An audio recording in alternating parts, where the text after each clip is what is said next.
Welcome back, all you Fabricans and Fleshbags, to the super, not funny show reviews. And today we're reviewing episodes 1 through 3 of The Peripheral, a new streaming show coming to you from Amazon Prime.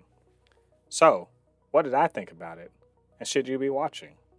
Before we get into the review, get down there, hit that like button, and hit subscribe. So, The Peripheral, it's a TV show based on a book or a short story by William Gibson. Decently well known if you're into sci-fi, well known. Cyberpunk, sci-fi sort of author about a near future in which there's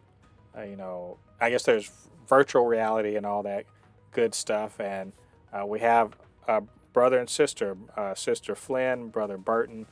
They kind of live out in the, you might even want to say it's, the Ozarks or whatever. It's really, they're up in the mountains of North Carolina. And, it's looks like the start of any sort of, rural, country drama sort of thing, except there's a sci-fi twist on it. In fact, they are contracted to go play in, a sim, as they call it, a virtual world. And it uncovers the fact that maybe it's not just a virtual world, and then it turns out that there's some time travel-y, weirdness going on, a cyberpunk sort of futuristic world, and then it all blows back into their own real world when people come hunting for them because of what they may or may not know. And that's essentially a Peripheral. We got the first 3 episodes, and a lot of stuff was thrown at it. And I have to say, like, straight up, if this is my first impression of the first 3 episodes, it's damn good.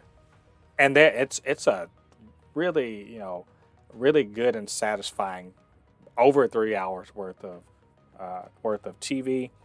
Plenty of time to kind of, soak in not just, what the world is for Flynne and Burton, but also this kind of weird future world, a future London or something like that.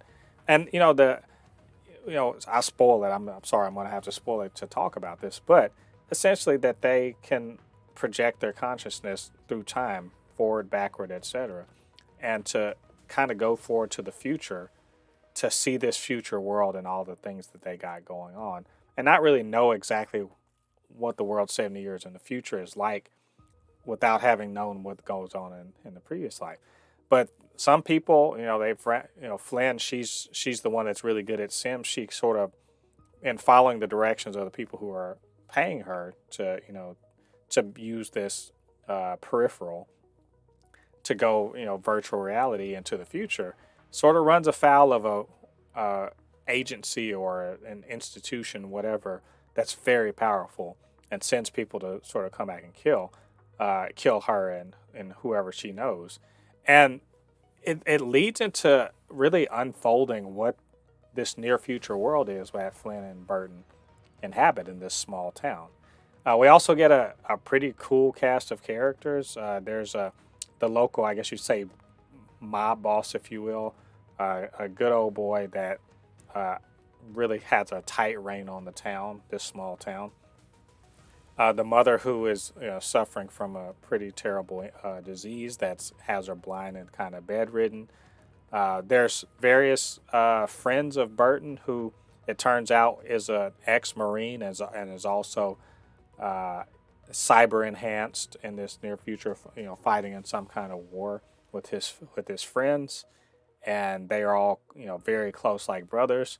And so when people come knocking, trying to kill everybody, it turns out it's not an easy fight. The futuristic people are appropriately disdainful. There's some sort of caste system going on. It's not really quite sure what exactly is happening there, except that there's a bunch of rich people with high technology, and they're opposed to some other, I'm presuming, rich people with also high technology. And in this future, there's robots and robotic cars and robotic bodyguards and maids and all that sort of thing.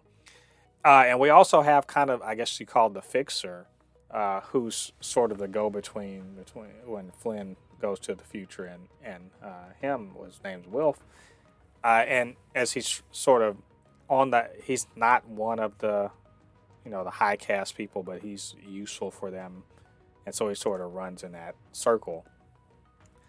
And really, this is really about Burton and Flynn and how they are, as a brother and sister. That they've sort of been eking out a living in their small town. Kind of him on Social Security, disability, what have you, and her working a small job at a 3D printing business, which I find there's like it's the little details like that of this near future where 3D printing is just a way of life. You get prescriptions, the doctor, the pharmacist 3D prints it. Whatever you send, that's what they can print. And the 3D printing business she works at does, it makes small things like wedding cake toppers or something like that.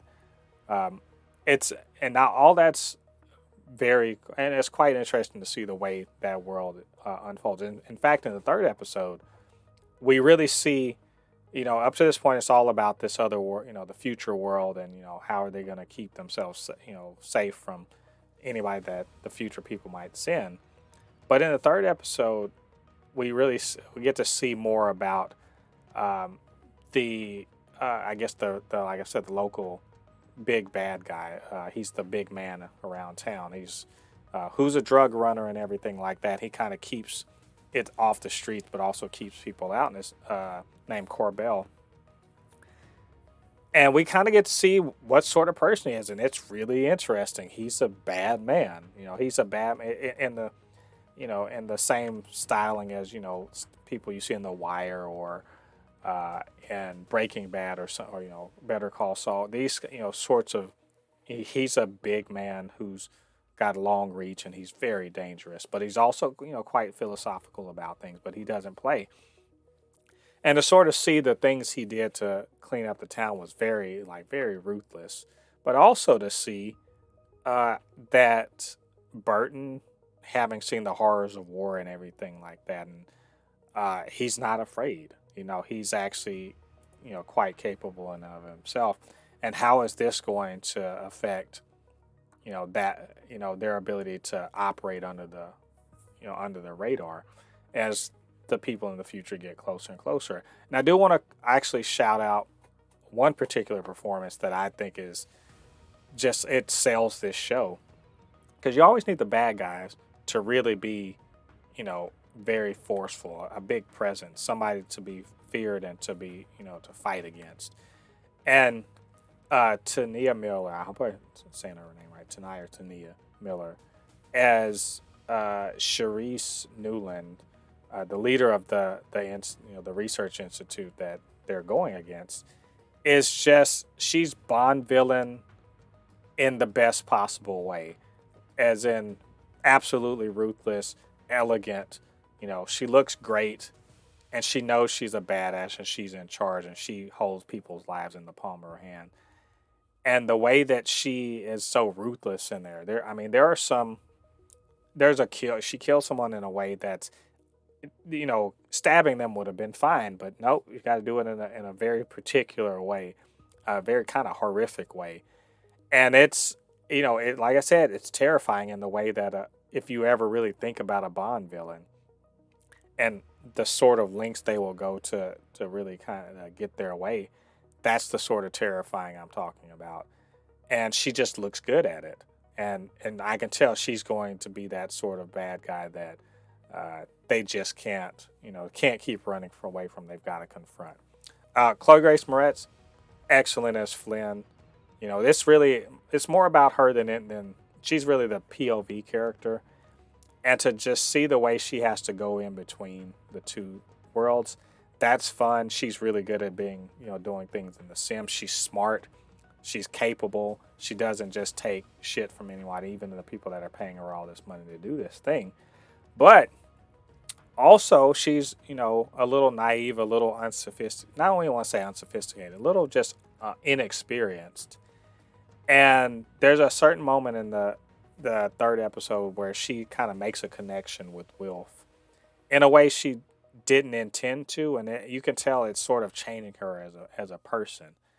And I also do really want to say that her brother Burton, um, as played by Jack Rayner, he is he starts out as like seems like a I want to say a good old boy or whatever, but not really so much that, but just a country boy who's kind of seen war. And the more you hear him talking, to see the way he sort of takes charge and everything like that in the situation, there's some layers of sophistication that weren't really apparent on first glance. And that's why I say this is sort of like that small town. It's a small town with dark secrets and like dangerous people in it, that sort of show that people kind of like nowadays. But it's kind of a twist on it, and adding the cyberpunk and time travel elements to it, and it all really works to me. I like this is my jam. This is the sort of thing that will hit me just right because I love science fiction, but I also love just seeing how these interpersonal interactions can be almost as dangerous as just shooting guns. They can be as monumental as the winning the lottery, or killing accidentally killing the wrong person, that sort of thing. I really really enjoy all that. So just overall, really loving this show. I think it's pretty great. But what did you guys think about these first three episodes? What did you think about what I had to say? Get down to the comment section. Leave your thoughts there. Of course, you can always hit me up, supernotfunnyshow@gmail.com, or at supernotfunnys1 on Twitter. And do me a favor, get down there, hit the like button, and hit subscribe. Help with the algorithm so more people see these videos. All right, all you Fabricans and Fleshbags, thanks for joining me on this. Come back next week. We're going to be talking about the Peripheral episode 4. Until then, I've been Mo de Poupée, resident fabricant and comic extraordinaire on all things pop culture. And I'll see you guys on the other side of the thread. Peace.